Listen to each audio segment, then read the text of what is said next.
A criminal in hand is an asset, a criminal dead is a liability। पूरी गोलियां तो किसी ने नहीं गिनी कि वो 3-3.5 घंटे में हज़ारों गोलियां वहाँ पे चली और दिलीप बुआ 3rd फ्लोर पे मारा पाया गया। ग्राउंड फ्लोर के फ्लैट में एक अनिल खूब चंदानी करके एक खबरी था इनका, वो मारा गया और एक गार्ड था पूना की जेलवाड़ा जेल का वार्डन, वो आया हुआ था इनके पास उस दिन। उसके बाद दिलीप पुजारी और नडकर्णी मरे, अनिल पवार साइकिल कोर्ट में मरा पाया गया और दिलीप बुआ एंड तक 3rd फ्लोर से फायरिंग करता रहा और पुलिस को चैलेंज करता रहा कि हम सरेंडर नहीं करेंगे, हम मर जाएंगे, आपने जो करना कीजिए। लेकिन माया ढोलस दिलीप बुआ के मरने के बाद माया ढोलस के शायद उसके कारतूस ख़त्म हो गए, जहाँ उसको लगा कि अभी बचने का कोई साधन नहीं है, तो वो भाग के सीढ़ियाँ उतर के नीचे जो मीटर बॉक्स वाला जो एंट्रेंस थी उसके बाहर निकल के उसने हाथ खड़े करके बहुत ज़ोर से चलाया और इंजर्ड था, उसके काफ़ी गोलियाँ लगी भी हुई थी कि मेरे पास कोई हथियार नहीं है, मैं सरेंडर करना चाहता हूँ, मुझे मत मारिए।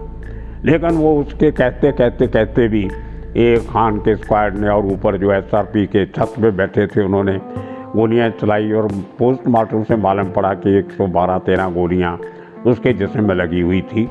तो ये मुंबई की क्राइम ब्रांच की हिस्ट्री का सबसे बड़ा एनकाउंटर, जो एक आदमी हाथ खड़े करके सरेंडर करने की बात कर रहा है, उसको 100 गोलियां मारी गई। लेकिन बाद में जो इंक्वायरीज हुई, बहुत लंबा चौड़ा प्रेस में, मीडिया में इसकी मुखालफत भी हुई कि जब एक आदमी पुलिस कमिश्नर कहता है कि सरेंडर करना चाहता है, सरेंडर करने दो, उसके बाद भी एक IPS ऑफिसर अपने पुलिस कमिश्नर की बात नहीं मानता है, स्पेशली क्राइम ब्रांच का ACP जाके उसको मैसेज देता है पुलिस कमिश्नर का, तो ये कहीं ना कहीं ओवर इंडल्जेंस जो है पुलिस की वो भी शो करती है। यहाँ तक कहा जाता है उसमें से कुछ ऑफिसर जो थे वो दाऊद से मिले हुए थे, इनको इनकी जो अड्डे की जो खबर थी वो दाऊद इब्राहिम ने ही ATS को दी थी, क्योंकि ये आदमी दाऊद का बात सुनना बंद कर दिया था उन्होंने और दाऊद के लोगों से पैसे उगाही चालू कर रहे थे, इसलिए दाऊद ने इनकी खबर दी और इनको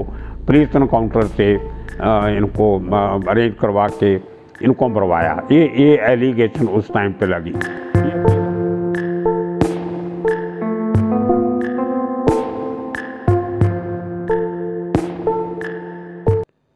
तो दोस्तों, एक और मंगलवार और मैं बलजीत परमार आपके सामने एक बार फिर हाजिर हूँ अपनी channel Baljeet Parmar for you.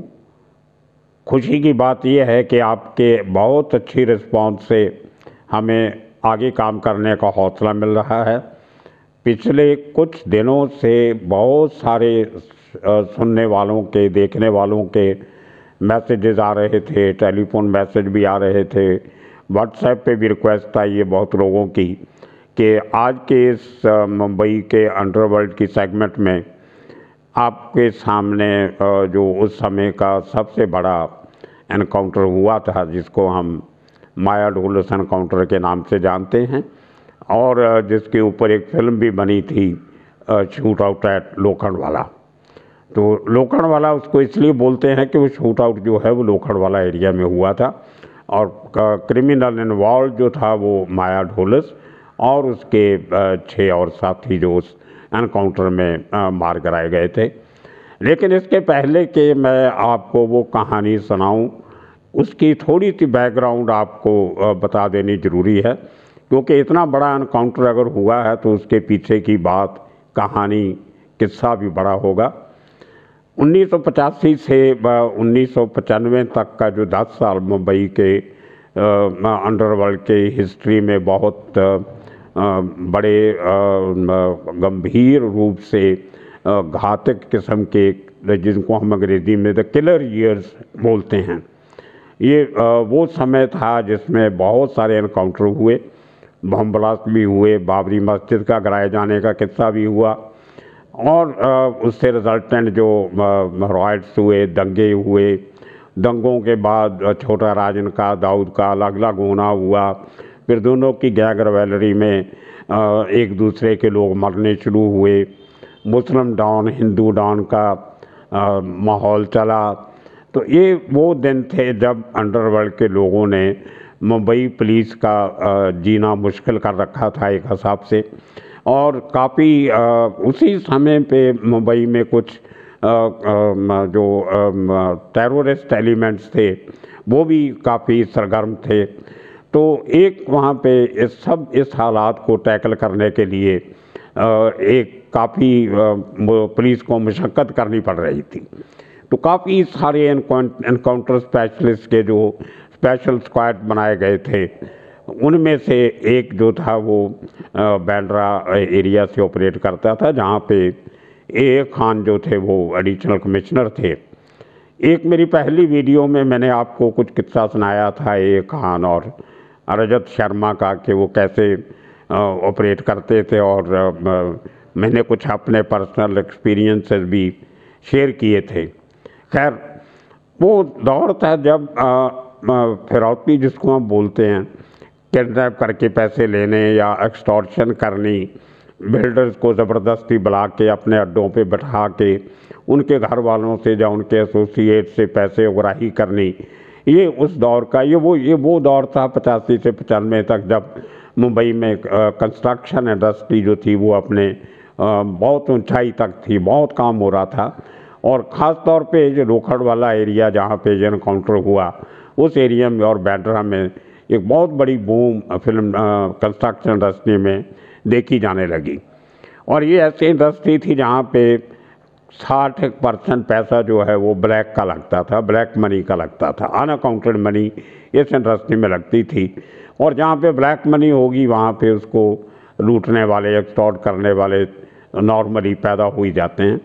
तो वो जो उस एरिया का, जिनको हम वेस्टर्न स्वर्ग बोलते हैं, बांद्रा से लेके खार, सांता क्रूज, अंधेरी, वर्सोवा, लोखंडवाला, ये एरियाज थे जो ये एक हॉट बेड था अंडरवर्ल्ड के लोगों का, जो एक्सटॉर्शन बड़े लेवल पे एक्सटॉर्शन रैकेट चलाते थे। उनमें सबसे बड़ा गैंग जो था वो माया डोलर्स का था। तो माया डोलर्स तो खुद चैंबूर का रहने वाला था, लेकिन चैंबूर में इतनी एक्टिविटी नहीं हो रही थी, तो उसने अपना एरिया ऑफ ऑपरेशन जो था वो वेस्टर्न सवर्ब्स को बना लिया। तो दाऊद के साथ ये लोग काम किया करते थे सब, ये दाऊद का ही गैंग था। तो इसमें काफ़ी लंबी चौड़ी कमाई हो जाती थी। और ये लोग अपना रहते कहीं और थे, काम कहीं और करते थे, दिन भर कहीं और गुजारते थे और रात को कहीं और जाके सोते थे। तो हर 2-3 दिन के बाद अपना अड्डा ठिकाना बदलते रहते थे और बहुत मुश्किल था पुलिस के लिए इनको ढूंढना। और उस ज़माने में कोई टेक्निकल सर्वेलेंस नाम की चीज़ नहीं होती थी, कोई मोबाइल फ़ोन नहीं थे, उनको ट्रैक करने का सिस्टम नहीं था। MTNL की जो महानगर टेलीफोन लिमिटेड थी, जो उसकी लैंडलाइंस हुआ करती थी, आज भी हैं, तो उनके थ्रू इनका कुछ थोड़ा बहुत सुराग मिलता था। तो वही तकनीक जो थी वो मुंबई पुलिस के जो ATS उस ज़माने में था, वो हालांकि ऑथोराइज्ड ATS नहीं था, लेकिन काम करता था ATS के नाम के नीचे, जिसके ओवरऑल करता धरता A खान IPS थे, आफ्ताब अहमद खान।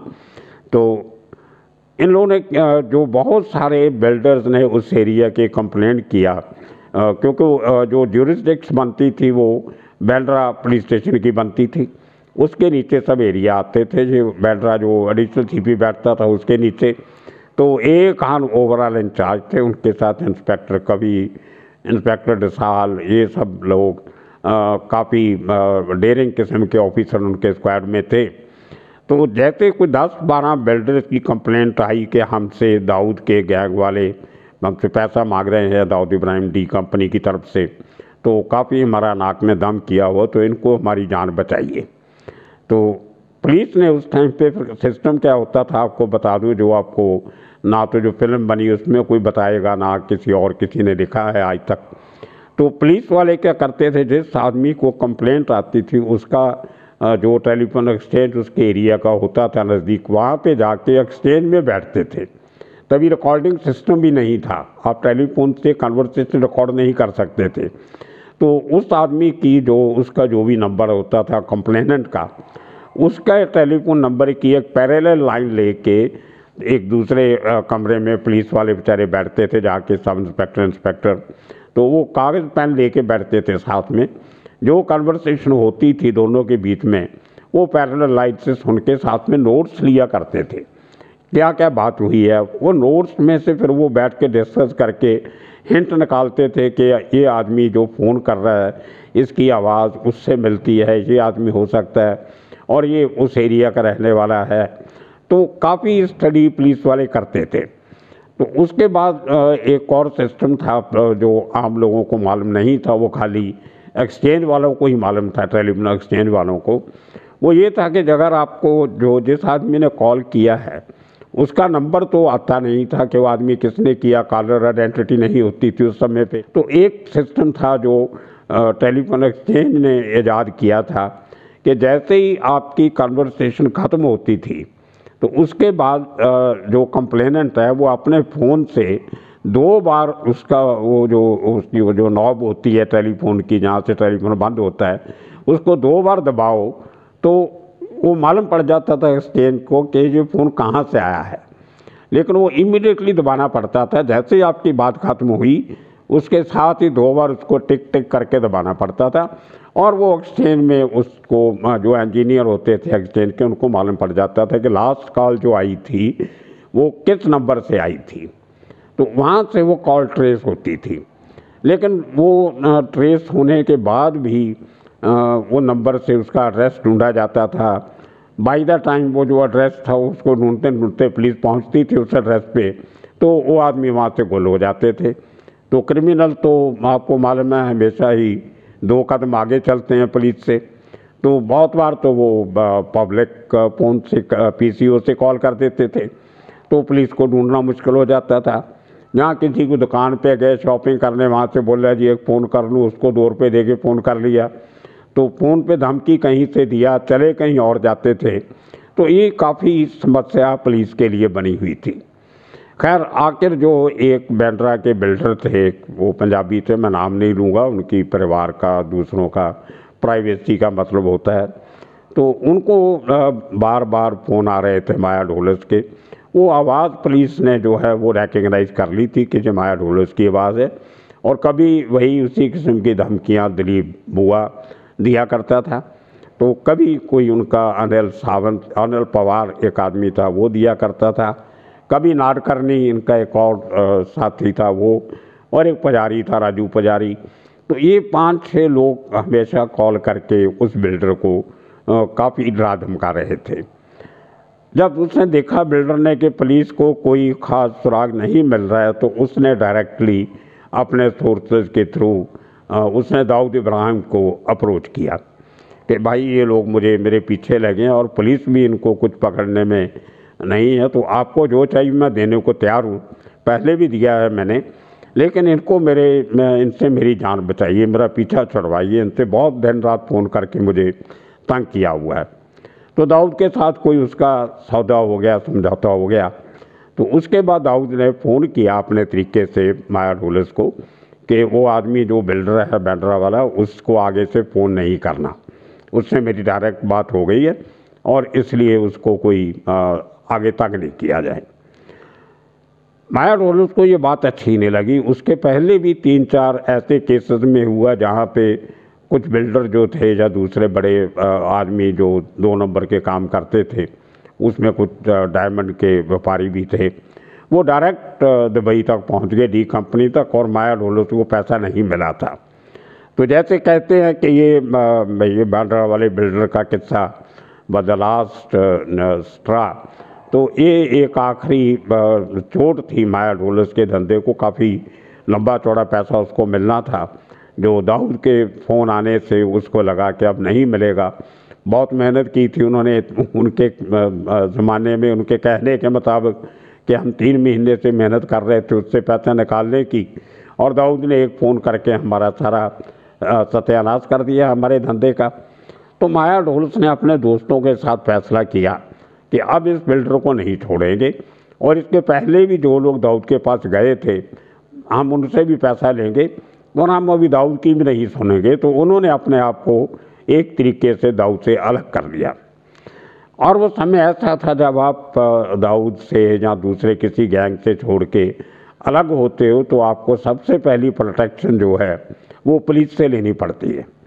तो यहाँ भी ऐसा ही हुआ। तो जो एक ही पुलिस स्टेशन था तभी DN नगर वहाँ पे, अभी तो 3-4 और बन गए उस एरिया में। तो बहुत लंबा चौड़ा एरिया DN नगर पुलिस स्टेशन के नीचे आता था, इंक्लूडिंग लोखंडवाला। और मज़े की बात है कि लोखंडवाला में जहाँ ये लोगों ने अपना अड्डा बनाया हुआ था उसके 50 गज दूर भी नहीं, उसकी दीवार के दूसरी तरफ DN नगर की एक आउटपोस्ट हुआ करती थी जो वहाँ के बिल्डर्स ने बना के दी थी। बहुत अच्छा मॉडर्न कम्प्लेक्स बनाया हुआ है, एक छोटा सा हॉल, उसके साथ एक कमरा, एक किचन, बाथरूम, टॉयलेट फैसिलिटीज़।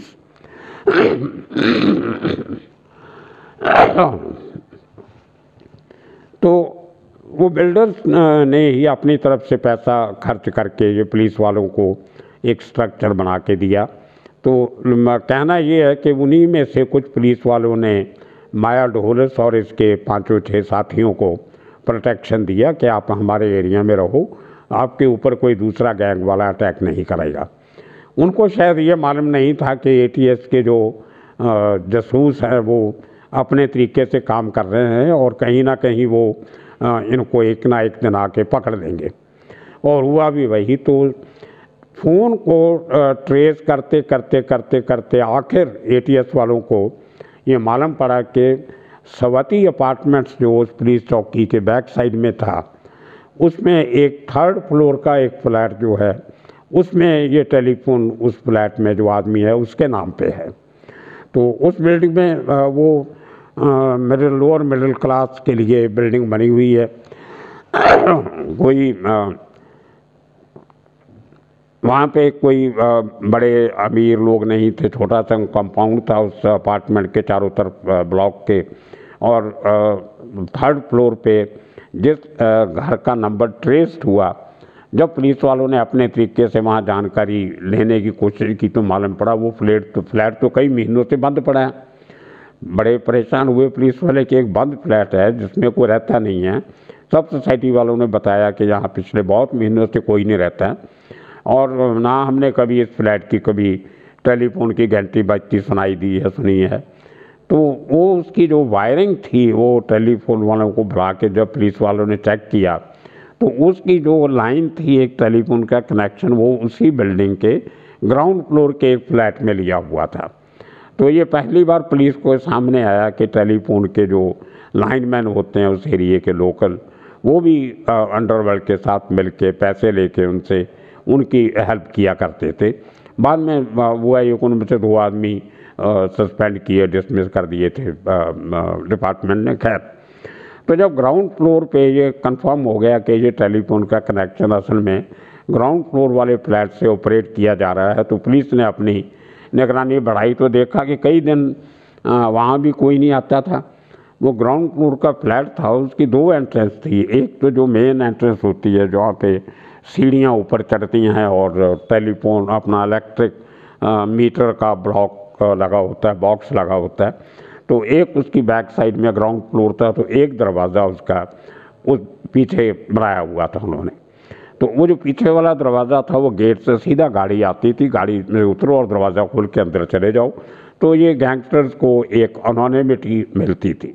ऐसे हुआ कि बहुत दिनों की इंतज़ार के बाद तो जो पुलिस ने सर्विलेंस रखी हुई थी इधर आजू बाजू की बिल्डिंग्स में, सामने वाले होटल्स के बाहर और पीछे जो दीवार थी जहाँ साइड वाला दरवाज़ा था उसके बाहर, तो एक दिन पुलिस को ये पक्की खबर लगी कि आज यहाँ पे कोई 7-8 लोग आए हुए हैं और कुछ खास बड़ा कोई एक्शन शायद लेने की ये तैयारी में है लोग। तो जैसे ही सुबह इन्फॉर्मेशन मिली तो कोई 11:30 बजे के करीब सुबह के ATS की एक टीम जिसमें इंस्पेक्टर कवि, इंस्पेक्टर दराल और 2 और 4-5 और टोटल 7 आदमी उस टीम में गए। तो उनको ये उम्मीद नहीं थी कि इतना बड़ा मुकाबला होगा जो कुछ होगा। मुंबई की पुलिस थोड़ी सी हमेशा ओवर कॉन्फिडेंस में भी रहती है कि हम जाएंगे तो कोई भी हमारे सामने अटैक करने की हिम्मत नहीं करता। तो जैसे ही वो ग्राउंड फ्लोर का जो बाहर वाला दरवाज़ा था 3-4 आदमी जो सीढ़ियों वाला दरवाज़ा था उधर खड़े हो गए अपने हथियार लेके, और इंस्पेक्टर कवि और दरहाल जो थे ये जो साइड वाला दरवाज़ा था वहाँ से इन्होंने जाके दरवाज़ा खटखटाया और जो ऊंची आवाज़ में बोले कि जो भी अंदर है दरवाज़ा खोलो, हम मुंबई पुलिस के ऑफिसर हैं। मैं यहाँ पे बता दूँ आपको कि उस ज़माने में पूरी ATS के पास 6 या 7 सिर्फ बुलेट प्रूफ जैकेट्स हुआ करती थी। कोई इतना बड़ा ख़तरा नहीं था पुलिस को और ज़्यादा जैकेट्स अवेलेबल नहीं थी। तो दोनों ने, इंस्पेक्टर कवि ने वो जैकेट नहीं पहनी हुई थी, जैकेट पहनी थी लेकिन वो पूरी हाथ वगैरह कवर नहीं थे, वो जो सिर्फ छाती को कवर करती है सिर्फ उतने पोर्शन की एक बुलेट प्रूफ पहनी हुई थी। और जो इंस्पेक्टर दराल थे वो उनके पास जैकेट नहीं थी, वो बिना बुलेट प्रूफ जैकेट के। तो अजीब दौर था, उनको ये आत्म ही नहीं थी, अंदेशा नहीं था कि अंदर से इतनी ज़बरदस्त गोली चलेगी। तो जैसे ही इन्होंने दरवाज़ा नॉक किया तो बोला कि आप जो भी है अंदर वो दरवाज़ा खोलो और सरेंडर करो। तो अंदर से एकदम गोलियों की बौछार आई और वो दरवाजे के साथ खुलते ही एक गोली इंस्पेक्टर कवि के कंधे में बुलेट प्रूफ जैकेट में लगी और अंदर ही फंस गई, और दूसरी उनकी कोनी को छीलती हुई निकल गई। और इंस्पेक्टर दराल थोड़ा लक्की थे, गोली उनके कंधे से लग के वो पीछे निकल गई, अंदर फंस रुकी नहीं। तो ये एक पहली बार ऐसा हुआ कि पुलिस के ऊपर इतना ज़बरदस्त अटैक, आक्रमण क्रिमिनल्स ने किया। तो जैसे ही ये फायरिंग बाहर शुरू हुई तो जो दूसरे पुलिस वाले थे वो भाग के अपने पोजीशन लेने लगे। तो इनमें से लोगों से 3-4 लोग जो थे वो गोलियां चलाते चलाते देखा कि बाहर तो पुलिस इधर ज़्यादा है, फायर पावर ज़्यादा है, तो वो अपने आप को डिफेंड करते करते करते सीढ़ियाँ चढ़ चढ़ के तीसरे फ्लोर तक चले गए, जहाँ वो ओरिजिनल टेलीफोन के मालिक वाला घर था। वहाँ तक जाते जाते उनको लगा कि ऊपर आएंगे तो हम सीढ़ियों पे पुलिस का मुकाबला ज़्यादा अच्छी तरह कर सकते हैं। तो लेकिन वो मुकाबला चला, जो देखा कि बहुत गोलियाँ, उनके पास असला बहुत था, दिलीप बुआ के पास भी, माया ढोलच के पास भी, गडकर्णी के पास, और पवार और पुजारी। तो ये काफ़ी बड़े लेवल पे आर्म्ड थे, लेकिन सब स्मॉल वेपन्स थी इनके पास। तो बड़ी वेपन भी थी लेकिन वो लकड़ी इनके पास नहीं थी, इनकी गाड़ी में थी। तो एक उजी गन जो थी वो बड़ी डेडली वेपन होती है, इजराइल की बनी हुई, वो सेमी ऑटोमेटिक वेपन होती है, वो माया ढोलच के पास थी। वो बाद में रिकवर की तो दिखाई भी थी इन्होंने। तो खैर वो मुकाबला जब शुरू हुआ तो पुलिस को एहसास हुआ कि ये जल्दी ख़त्म होने वाला नहीं है, ये लोग ज़्यादा हैं। तो उस ज़माने में कोई मोबाइल वगैरह नहीं थे, तो वायरलेस के थ्रू इंस्पेक्टर कवि और दूसरे लोगों ने अपना पुलिस कंट्रोल में, अपने ऑफिस में मैसेज पहुंचाया कि और फोर्स भेजी जाए। तो उसी टाइम पे इंस्पेक्टर पोटे और उनका जो साथ में हवलदार था वो वहाँ पहुँच गए, इंस्पेक्टर परमार और बहुत से लोग एक थे वहाँ पे तभी। तो तकरीबन 30-32 ऑफिसर DN नगर पुलिस स्टेशन से और उसमें और जो नज़दीक जुहू पुलिस स्टेशन वगैरह वहाँ से जाके रीइंफोर्समेंट किया। और उसके साथ साथ जब गोलीबारी और बढ़ती गई तो 1 बजे के करीब जो ATS के चीफ थे AA खान, वो खुद वहाँ पहुँच गए। और इसकी खबर जब हेडक्वार्टर तक भी लगी कि वहाँ तो गोलियाँ चल रही हैं, एक रेसिडेंशियल एरिया, चारों तरफ सिविलियन रहते हैं, उसी बिल्डिंग में जिसमें गोलियाँ चल रही हैं उसमें सब सिविलियन रहते हैं, बच्चे हैं, औरतें हैं, तो माहौल काफ़ी सीरियस था। तो पहली बार ऐसा हुआ कि मुंबई के पुलिस कमिश्नर को खुद कंट्रोल रूम में जाके बैठना पड़ा। कभी उसके पहले मुंबई के पुलिस इतिहास में कभी पुलिस कमिश्नर एस रामामूर्ति थे, कभी पुलिस कमिश्नर कंट्रोल रूम में नहीं जाता था, वो अपने ऑफिस में बैठ के हर चीज़ कंट्रोल करते हैं। तो पहली बार अपना वायरलेस से अपने ऑफिसर से टच रखने के लिए, मिनट दर मिनट की इन्फॉर्मेशन लेने के लिए, गाइड करने के लिए पुलिस कमिश्नर को खुद कंट्रोल रूम में जाके बैठना पड़ा। तो खैर तो AA खान पहुंच गए वहाँ पे, और क्योंकि गोलियाँ बहुत चल रही थी, थोड़ी थोड़ी देर के बाद काफ़ी लोग इंजर्ड भी हो रहे थे, तो उस पुलिस कमिश्नर ने जो क्राइम ब्रांच के एसीपी थे मिस्टर गोप से, उनको भेजा कि आप जाइए पर्सनली और ए खान को बोलिए कि जो जहाँ तक हो सके गोलियाँ कम चलाई जाएं और आरोपी जो हैं, जो क्रिमिनल हैं, गैंगस्टर, इनको जिंदा पकड़ने की कोशिश की जाए, ताकि इन लोगों ने क्या क्या काम किए हैं, कितने लोगों से पैसा लिया, कहाँ इकट्ठा किया, कहाँ रखा, वो सब की जो इन्वेस्टिगेशन आगे चले और जिन लोगों के साथ बेइंसाफ़ी हुई है उनको इंसाफ मिल सके। तो ये मैसेज लेके, क्योंकि ए खान वायरलेस पे बात नहीं कर रहे थे, बिजी थे, अपने काम में लगे हुए थे गोलियों के बछार में, तो गोप से जब पहुँचे वहाँ पे कोई 1:30 बजे के करीब, तो इन्होंने ए खान से किया कि ऐसे मुझे पुलिस कमिश्नर का मैं संदेशा लेके आपके पास आया हूँ कि जहाँ तक हो सके क्रिमिनल्स को जिंदा पकड़ना है, ये हमारे आगे काम आएंगे। क्योंकि जैसे कहते हैं, एक पुलिस में एक डिक्टम है, एक कहावत है, a criminal in hand is an asset, a criminal dead is a liability. तो जब तक तो आरोपी जिंदा है तो आपके लिए वो इंफॉर्मेशन का, सूचना का खजाना है, बहुत बड़ी जायदाद है, उससे आप बहुत कुछ आगे निकाल सकते हो। और अगर क्रिमिनल मर गया तो वो उसके बाद उसकी इंक्वायरी होगी, जुडिशियल प्रोब होगा, मजिस्ट्रियल प्रोब होगा, पुलिस पे इल्ज़ाम लगेंगे, कमीशन बैठेंगे, कोर्ट कचहरी जाना पड़ेगा, तो मामला लंबा हो जाता है। खैर, तो लेकिन खान साहब ने एसीपी गोप से की नहीं सुनी, उनको बहुत बुरा भला कह के उनको बोला कि आप हमारे काम में दखल नहीं दीजिए, ये मेरा ऑपरेशन है, आपका ऑपरेशन नहीं है, ये ATS का ऑपरेशन है, क्राइम ब्रांच इसमें दखल नहीं दे सकती। खैर वो चलता रहा ऑपरेशन। कोई एक आधे घंटे के बाद तो जो SRP, जो हमारी स्पेशल रिजर्व पुलिस होती है स्टेट की, वो स्टेट रिजर्व पुलिस, उन्होंने भी साथ जो उसके नेक्स्ट बिल्डिंग थी उसकी टेरेस पे जाके पोजीशन ले ली। जैसे आप फिल्मों में देखते हो कि 50 बंदूक वाले पुलिस वाले बंदूकें लेके नीचे ग्राउंड की तरफ इशारा करके बैठे हैं।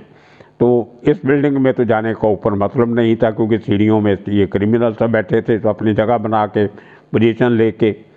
तो कहते हैं कि पूरी गोलियां तो किसी ने नहीं गिनी कि वो 3-3.5 घंटे में हज़ारों गोलियां वहाँ पे चली और दिलीप बुआ 3rd फ्लोर पे मारा पाया गया। ग्राउंड फ्लोर के फ्लैट में एक अनिल खूबचंदानी करके एक खबरी था इनका, वो मारा गया। और एक गार्ड था पूना की येरवाड़ा जेल का वार्डन, वो आया हुआ था इनके पास उस दिन।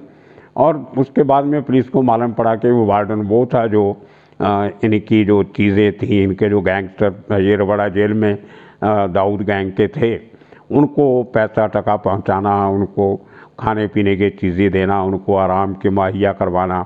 तो वो जो हर हफ्ते महीने जो गैंगस्टर जो जेल के ऑफिसर्स को रिश्वत देते थे, हफ्ता देते थे, वो कलेक्ट करने वो आया करता था इनको मिलने। और जो इनके आदमी जो जेल में थे उनको सहूलतें प्रोवाइड करना, वो उसका काम था। वो मारा गया उस शूट आउट में, क्योंकि उसके पास हथियार नहीं था, ना उसने गोली चलाई। इसी तरह जो अनिल खूबचंदानी था, उसके बारे में कहा जाता है कि वो बिल्डरों की इंफॉर्मेशन लेके इनके पास आता था और बताता था इनको कि इस बिल्डर का इतने करोड़ का प्रोजेक्ट शुरू हो रहा है, इसकी फंडिंग यहाँ से हो रही है, यहाँ से पैसा आ रहा है। खैर, तो ये 2 आदमी थे जो नॉन गैंगस्टर थे और वो उस हादसे में विक्टिम बन गए दोनों। ये सबसे पहले मरे, उसके बाद दिलीप पुजारी और नडकर्णी मरे, अनिल पवार 2nd फ्लोर पे मरा पाया गया। और दिलीप बुआ एंड तक 3rd फ्लोर से फायरिंग करता रहा और पुलिस को चैलेंज करता रहा कि हम सरेंडर नहीं करेंगे, हम मर जाएंगे, आपने जो करना कीजिए। लेकिन माया ढोलस दिलीप बुआ के मरने के बाद, माया ढोलस के शायद उसके कारतूस ख़त्म हो गए, जहाँ उसको लगा कि अभी बचने का कोई साधन नहीं है, तो वो भाग के सीढ़ियाँ उतर के नीचे जो मीटर बॉक्स वाला जो एंट्रेंस थी उसके बाहर निकल के उसने हाथ खड़े करके बहुत ज़ोर से चलाया। और इंजर्ड था, उसके काफ़ी गोलियाँ लगी भी हुई थी कि मेरे पास कोई हथियार नहीं है, मैं सरेंडर करना चाहता हूँ, मुझे मत मारिए। लेकिन वो उसके कहते कहते कहते भी ए खान के स्क्वाड ने और ऊपर जो SRP के छत पे बैठे थे उन्होंने गोलियां चलाई और पोस्टमार्टम से मालूम पड़ा कि 112-13 गोलियां उसके जिस्म में लगी हुई थी।